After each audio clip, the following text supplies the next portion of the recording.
قانون قدرت امیر اور غریب سب پر یکساں حاوی ہے۔ امیر ہو یا غریب ہو، قانون قدرت سب پر یکساں حاوی ہے۔ یہ نہیں کہ کوئی امیر ہو گیا اب وہ جو مرضی کرتا رہے، گناہ کرتا رہے، اس کو کوئی پوچھ گچھ نہیں ہے۔ کوئی غریب ہے وہ جتنا مرضی عمل اچھا کرے، اس کے عمل کی کوئی قدر نہیں ہے۔ ایسا نہیں ہوگا۔ سب نے زندگی ایک جیسی ملی ہے، ٹائم ایک جیسا ملا ہے، موت سب کو آنی ہے۔ سب کے لیے جنت جہنم کے مسائل ہیں اور دنیا کو بہتر بنانے کے مواقع ہیں۔ سب سے بڑی بات یہ ہے کہ کوئی امیر ہے یا غریب ہے، دل کی خوشی جو ہے نا وہ سوچ پہ منحصر ہے۔ اور جس بندے نے اپنی پیسہ دولت اس کو ایک کافی سمجھتا ہے، اس پہ قناعت کرتا ہے، اس کو سکون ملتا ہے، دوسروں کو سکون اور خوشیاں نہیں ملتی۔ اچھا، انسان کی تمام خوشیوں میں وہ خوشیاں سب سے بدتر اور نفرت کے قابل ہیں جو اوروں کی پسند پر موقوف ہوں۔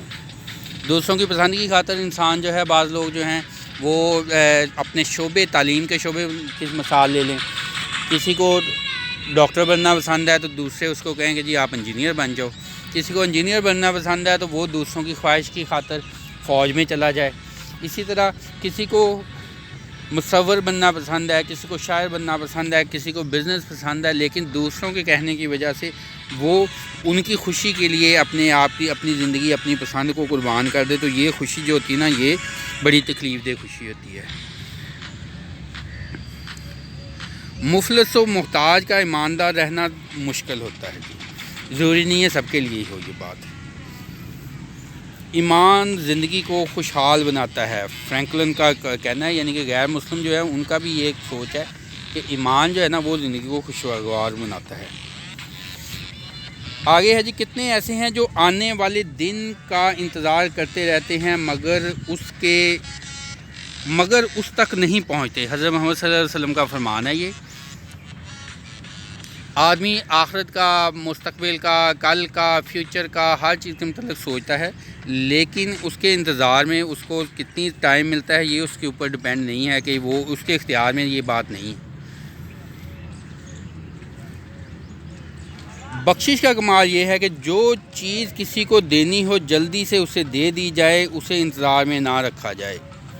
لیکن بھائی ذرا تھوڑا سا انتظار کر کے سوچ کے کر لیا کریں، کیونکہ بعض کا انسان کسی کو دے کے بعد میں پچھتانا بھی شروع ہو جاتا ہے۔ یہ بھی تھوڑا سا ذہن میں رکھیے گا۔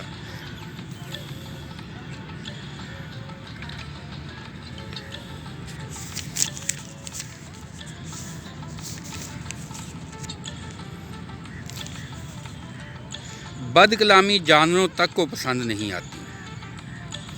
بد کلامی کا مقابلہ ہمیں قوت برداشت سے کرنا چاہیے۔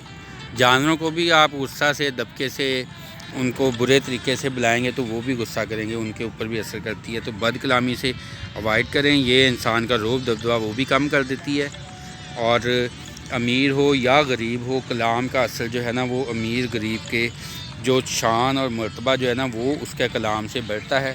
لیکن اگر غریب آدمی کا بھی اخلاق جو ہے وہ کلام کا طریقہ کار عجیب ہو تو وہ اس کے لیے تو پھر شامت ہی ہے نا، اس کی تو پھر سمجھ لیں کہ پٹائی کروا دیتا ہے۔ خوش رہیں، خوش رکھیں، اچھی اچھی باتیں کریں، دوسروں کا خیال رکھیں، لائک شیئر سبسکرائب کریں۔ Thank you for watching, do your best. Allah